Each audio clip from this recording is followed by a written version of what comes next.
અમદાવાદના વટવા જીઆઈડીસીમાં ઉત્પાત મચાવનાર ગુંડાઓની હેકડી ઉતરી ગઈ છે। મોબાઈલ શોપના માલિક પર હુમલો કરનાર ગુંડાઓની શાન ઠેકાણે આવી। પોલીસે આરોપીઓને સાથે રાખી સ્થળ પર રિકન્સ્ટ્રક્શન કરાવ્યું અને રિકન્સ્ટ્રક્શન સમયે ગુંડાઓ લંગડાતા ચાલતા પણ જોવા મળ્યા છે। ગુંડાઓ ખંડણી ધમકીની સાથોસાથ મારામારીનો ગુનો પણ તેમના પર નોંધાયેલો છે।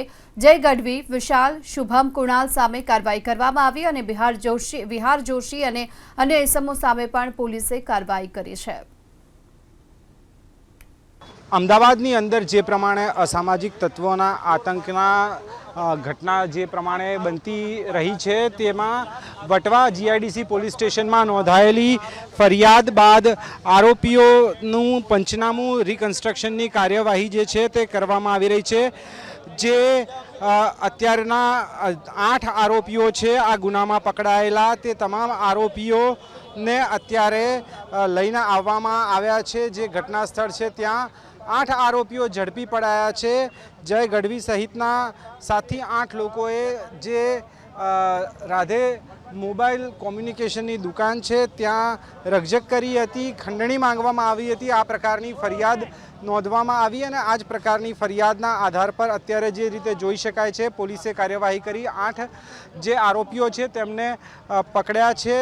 જે પ્રમાણે કાયદામાં રહેશો તો ફાયદામાં રહેશો તે પ્રકારની વાત કરવામાં આવતી હોય છે। કાયદો જે લોકોએ તોડ્યો છે તેને કાયદો જે છે તેની સબક શીખવાડવાનું કામ પણ કરતું હોય તે પ્રકારે પોલીસ વિભાગે આરોપીઓની સરભરા કરી હોય તે પ્રકારના દ્રશ્યો અત્યારે સામે આવી રહ્યા છે। જે પ્રમાણેની વિગતો અત્યારે મળી રહી છે, 8 જેટલા આરોપીઓ છે તેમની સામે કાર્યવાહી કરવામાં આવી અને આરોપીઓની જે પ્રમાણેની સ્થિતિ અત્યારે જોઈ રહી શકાય છે। અત્યારે જે પ્રમાણેની કામગીરી છે પોલીસે કડક કાર્યવાહી કરી હતી।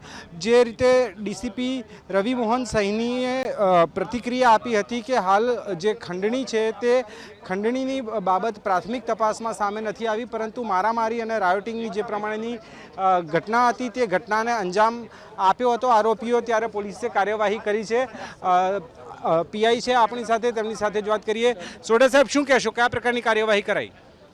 જે પણ આરોપી હતા જેણે મારેલો હતો એ આરોપીની ગણતરીના કલાકોમાં ધરપકડ કરી લીધી છે અને એમની વિરુદ્ધમાં કડકમાં કડક કાયદેસર કાર્યવાહી થાય એ પોલીસ તપાસ કરી રહી છે।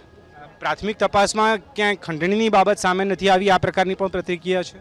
ના, ખંડણીનો વિષય છે નહીં આમાં। એ બંને વચ્ચે મોબાઈલની બાબતે જે લેતી દેતી હતી એ બાબતે મારામારી થયેલ છે।